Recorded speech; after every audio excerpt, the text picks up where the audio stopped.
That, of course, was Peter and Gordon's number one hit of 1964, A World Without Love, written by Lennon and McCartney, and featuring the distinctive 12-string guitar of our guest today, Vic Flick.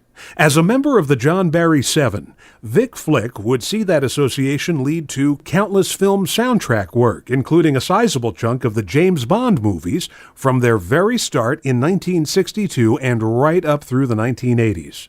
As a session musician, he's played on smash hits like the aforementioned World Without Love, but also songs by Nancy Sinatra, Dusty Springfield, Tom Jones, Lulu, Engelbert Humperdinck, Petula Clark, Sandy Shaw, Herman's Hermits, Paul McCartney, Burt Bacharach, and the list goes on and on and on. Basically, if you're listening to this program, you grew up listening to his guitar work. His autobiography is called Guitar Man and is available now, and without question, it's a tremendous honor to welcome the iconic Vic Flick to the program today. Welcome. Thank you. Great to be here. You know, I rattled off that list of names very quickly, and that was just scratching the surface of what's been a truly astonishing career. Well, I've been very lucky, David, I must admit. Yes, I've worked on some great titles with some great artists and in some great studios and with other musicians who are wonderful to work with. I've been very lucky. Well, I think talent had something to do with it, too. You know, I wanted to talk about your very early days as a musician, because as I understand it, you didn't start out on the guitar. You started out on piano. No, well, my father was a music teacher at school of general subjects and music speciality. And he kind of encouraged me to play the piano and read music and to interpret music. And I sort of transferred that to the guitar when my father, he went out to a dance with my mother, and he heard this band which was so bad that he said, I can't stand this. So he got in a couple of friends, 2 or 3 friends of my brother, to form a band to go out and do these type of dances. Nothing on the scale of like the disco stuff goes on nowadays, right. You know, but, little church weddings or Sure. Or whatever, that type of stuff.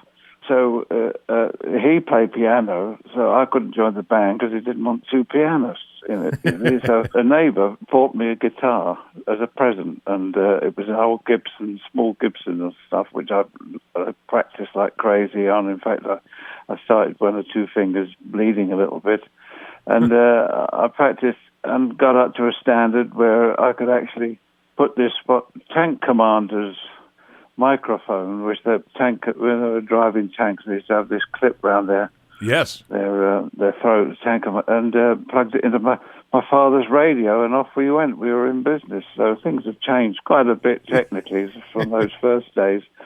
But the enjoyment, of course, was there, and I've enjoyed music ever since. I've been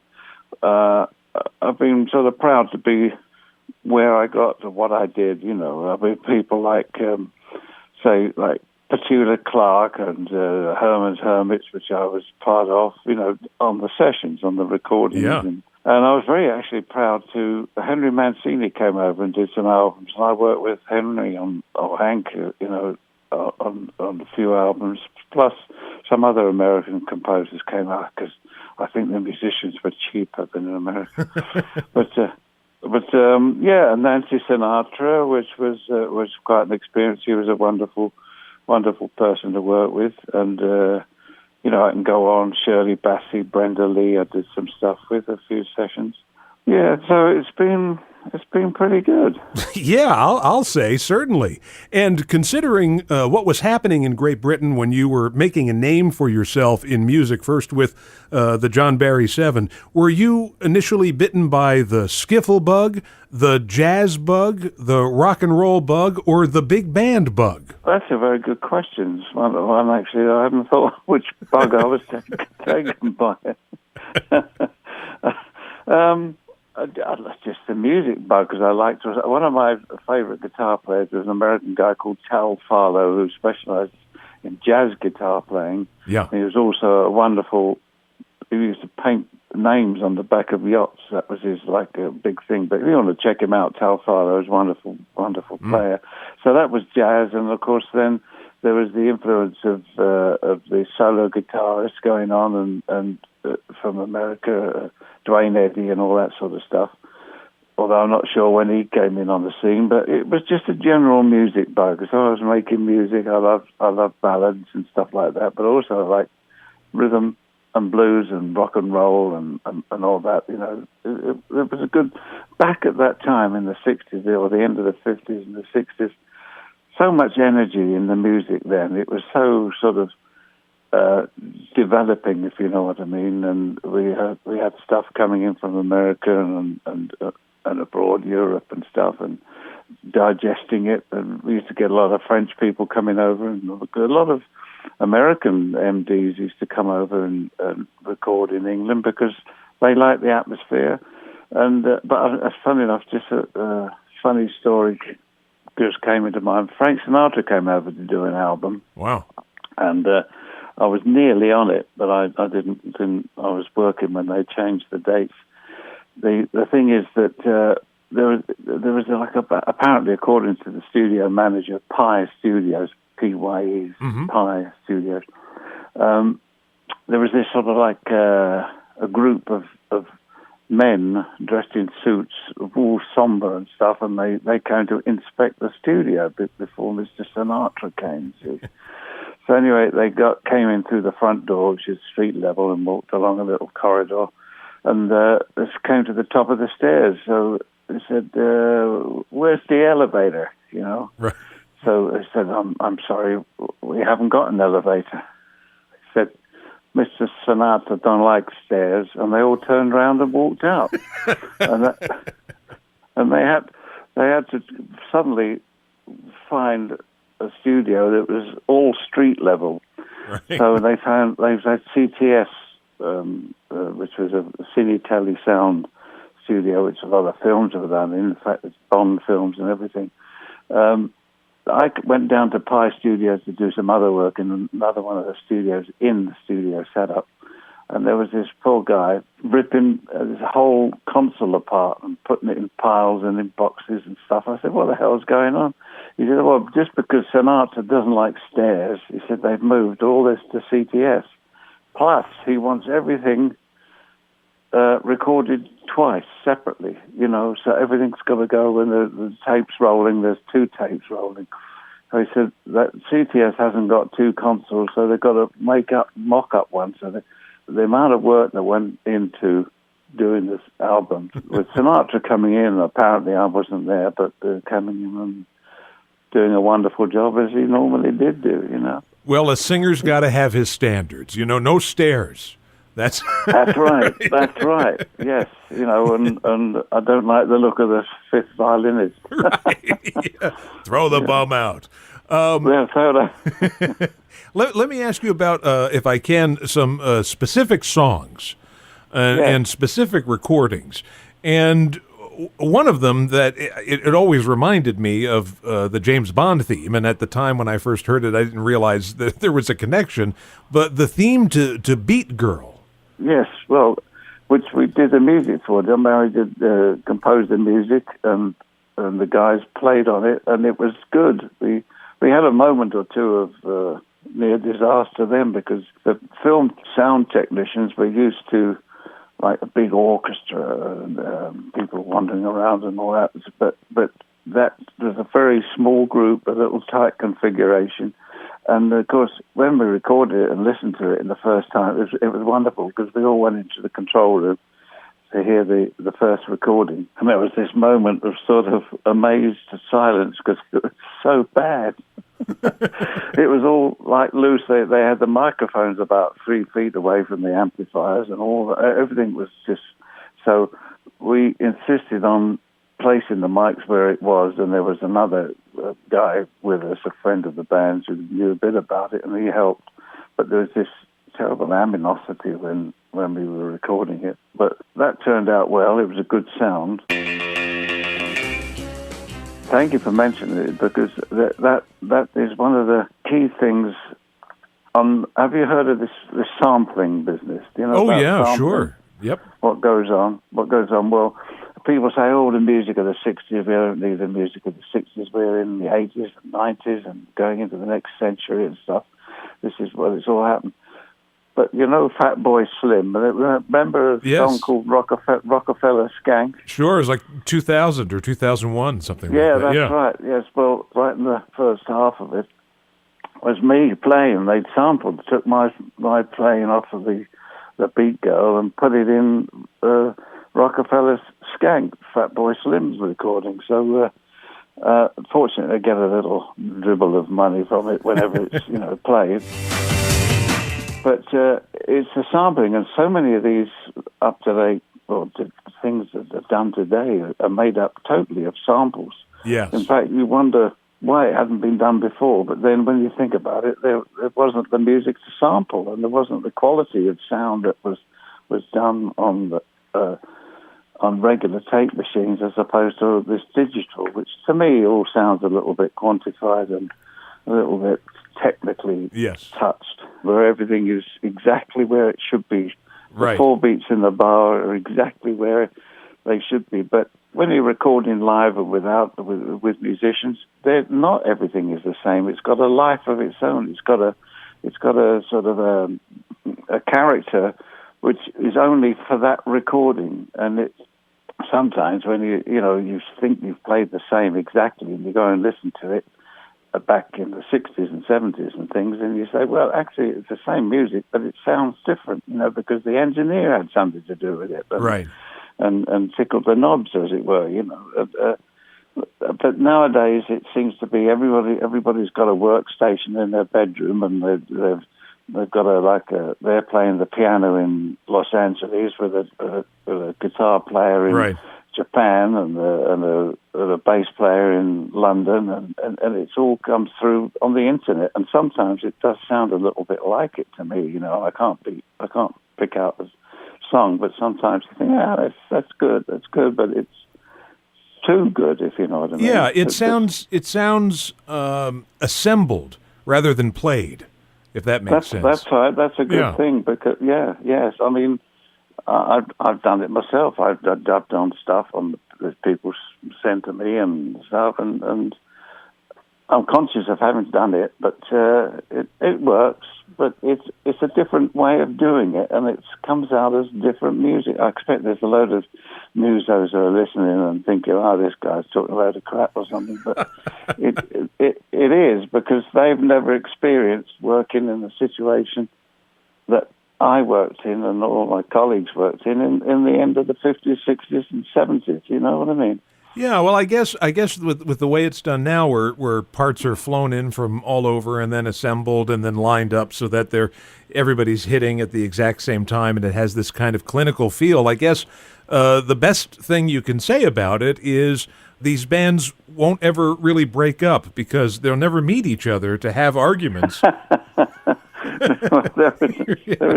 isn't a band to break up. Right, exactly. Right. Yeah, you can imagine it being continuously held together by an internet connection, which suddenly stops. And can you manage all these white, fearful faces? Say, where's our band gone? It's all gone up in the air in the internet. Right. Yeah. Say, what happened to your band? We had to break up. We lost Wi-Fi. We couldn't. That's right, the Wi-Fi. Right. Yeah. AT&T didn't come through with it. Right. Yeah. Somebody forgot to pay the bill. WFDU FM. We're back talking to Vic Flick. His book, by the way, is called Guitar Man, From James Bond to the Beatles and Beyond. And we'll get into all of it in this segment of the show. You just heard him play a little while ago on the song Hit and Miss. You heard his guitar sound on that, and also the theme to Beat Girl. And it was only a short time later that our guest today, Vic Flick, added one of the most iconic guitar parts ever on one of the most famous pieces of music ever recorded. And that, of course, would be the James Bond theme. Is that how it happened, that the producers heard Beat Girl and wanted John Barry to bring his guys in to play the James Bond theme? And are you using the 61 Fender Strat, the Olympic White, that famous guitar? No, I didn't actually play the Strat on that. Okay. Because, first of all, that's right. I did play on Beat Girl and played on the James Bond theme, And in fact, what happened there with the Dr. No was that the composer who had been commissioned to do the film, Monty Norman, he came back with some tapes from Jamaica. some islands off of Jamaica, which weren't up to sort of the dynamism that the producers wanted. Eon Productions, they wanted more sort of zump. And so the editor said, well, I've just had John Barry's music to Beat Girl. He said, that's what we want. We want that impact that the Beat Girl had. So when they listened to it, they said, yes, okay, and they did it. And then, but because Monty Norman was the actual commission composer, he had to compose the music, as it were, not the arrangement, the music or the melody line that was to be used for this updated sound. So that's what happened. I remember going to John Barry's apartment and sort of listening and working and talking with him about this, because we both knew that it was going to be a sort of a game changer and a big thing that sounded as if and looked as if it could have a big future. Yeah. I think we were right, like 50 years later. So, but playing it was dynamic, and I had to use sort of like force and kind of purposefulness on playing the guitar to get the sound and the energy that was needed for that thing, and I think it all worked out, But apart from that, going back to the guitar bit, the theme was recorded in June of 1962, and on the first February, we were playing a gig with the group, and we were loading up after the gig, and about 5-6 guys all started to harass me, and I wondered what was going on. They were pushing me and stuff like that. So I thought, the hell with this. So I slammed down the lid of the trunk, jumped in the car, and sort of nearly drove through them. But when up next morning, I had something to do in the next morning and opened the trunk, there was no guitar. I'd left it beside the car, my Fender Strat. So I didn't have a Fender until about August of the same year, when Fender sorted out all the insurance on it and all that business and gave me another guitar, which was very nice of them, I must admit. So I used a Paragon Deluxe, an English F-hole body guitar for the theme, and that may be, plus the way that it was recorded at CTS Sound, gave it that sort of personality that made it last for 50-odd years. It's fantastic when you think about it. Obviously, it's been covered by everybody and their brother-in-law, has done a version of that song. And every time I hear someone's version of it, when it gets to your part on the record, I always go, oh, they didn't get it. They just didn't get that sound. I can hear it. They're trying, but they don't know how it was done, or they just can't get that sound. No, I think it was a lot to do with the studio that it was in, because there was a few open mics flying about, giving it a sort of a dimension that other people don't get, because mainly it's all like done in separate little studios or done in workstations and stuff, so you don't get that aura of urgency that you could get with this particular CTS studio, which did a lot of films and worked with all the top composers, Yeah, and the other thing is that in terms of John Barry's contribution, obviously he had a big contribution in the arrangement. I've said this, and people will say that I'm crazy, but the James Bond theme, as arranged by John Barry, sounds like he took a little bit of the arrangement for Beat Girl and a little bit of the arrangement for Poor Me by Adam Faith and combined it. Well, yeah, it could be. I'll have to think on that one. Yeah. I hadn't thought of Poor Me having anything to do, but it could be. I'll have to think about it. Well, when you think, it goes dun dun dun dun dun dun dun dun, yeah. Well, that's true. Yes. Yeah, Wow. a little similarity there. That's a very good investigation, David. Yeah, I'm the Columbo of film scores. You did another one actually. Well, you've done many. You did many Bond films. Certainly, you did. I think you did all of the ones throughout the '60s, all the Connerys and the George Lazenbys. Yeah, that's right. Most. I did about 6 of them. The last one was License to Kill, which wasn't. That was 89. Yeah, Michael Kamen did the music for that. Yeah, in fact, that was another strange thing because I got this call to go to the studio, and in fact, it's one of the few times that a limo's picked me up and driven me from the home to the studio, and there was Eric Clapton and Michael Kamen there, and we all worked out this thing together. He got drafted this rough melody and a rough arrangement, and Clapton was playing his part, and they wanted me to do the bit down below in the bass line, to keep the same sort of feel going down and down and down, and right. And when it was presented to the producers of the License to Kill, Eon Productions, they didn't like it. They said, "Well, we don't want another instrumental. We want somebody." So Gladys Knight and the Pips did it, which was a bit of a bring down. But it's got to be somewhere. I know Michael Kamen had it in his apartment, but when he passed away, everything changed in his apartment. And so they're probably still looking for it, Yeah, well, you know what? It was only a few years ago that Shirley Bassey recorded a song, and the Bond people rejected that too. She came back and did another theme, and they went, we're going to go with somebody else. So it happens. Oh, it does happen. Yeah, I mean, I was on the Goldfinger one with she did it. Yes. Did that at EMI Studios. Yeah, she was a good artist, but I do know that if anything went wrong, it was never her fault. If you know what I mean. Sure. Well, she's Dame Shirley Bassey. She doesn't. I know. She doesn't like to take the stairs either. I know, but she was a great singer, great personality. Yeah, it's good. All those people around about that time were fantastic artists, and all those studios, EMI, Decca, Pi, Philips, Olympic, what's another, IBC, right, and a few little ones around London. They were all doing their bit to make music great in London, and I think they did a pretty good job. Plus, of course, the musicians who were involved. Of course. And speaking of EMI Studios, here in America, we refer to it as Abbey Road Studios, but EMI Studios, and I'm guessing you did this in Studio 2, you were on the soundtrack to the Beatles movie A Hard Day's Night, and you had something of a hit here with the George Martin Orchestra and the instrumental version of This Boy.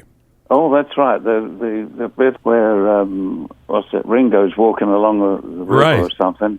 Yeah, that's me playing underneath. Yeah. When the Beatles came down from Liverpool to London to be sold, they went round all the studios and the record companies, Decca, EMI, and stuff, and Pi, and Philips, and they were kind of turned down. And when it got to EMI Studios, the sort of like the A&R men liked them, but they didn't know what to do with them. Right. But George said, "Well, let me try, let me produce the stuff." So but he had a very good, straight musical background, which kind of took the edge, over the top edge out of the Beatles, and made them a more sort of commercial sound without losing that I know I keep on about it, energy. Right. So George did a good thing, and I worked with him on other records. And you also showed up on another Beatles soundtrack album. Your guitar is the first guitar we hear on the American soundtrack album to the movie Help. When the Beatles became successful, as it were, and they had about 3 number ones and whatever, they could do what they wanted at the EMI Studios, or as it's called, Abbey Road Studios. Yeah. And they sort of owned the place, if you know what I mean. Right. And I used to work up in the studio, up above Studio 3, and also in number 1 studio, but they kind of had number 2 studio to themselves, and we were upstairs in 3, like pumping out 4, 5, 6 titles in 3 hours, and we'd go into the box, the control box, which was on the same level as Studio 3, looking down into Studio 2, and we, of course, I knew the engineers, Malcolm Addy and all those guys, which were, funny enough, dressed in white coats. It was like a hospital then, it was all strange. But, yeah, they would be the guys, John Lennon laying about on the floor sleeping, and the others just tinkling on a piano or something. There was nothing happening because none of them could think of anything to play. So they just had permission to be there until they got inspiration, which, of course, they did do and kept on getting it. But it was funny, the industry that was going on in the other parts of the building, and there was these 4 guys lying about doing nothing, thinking of a tune. They turned it into their bachelor pad, is what it sounds like. That's right. Yes, yeah. But not aware, of course, of all the eyes watching from above. Right.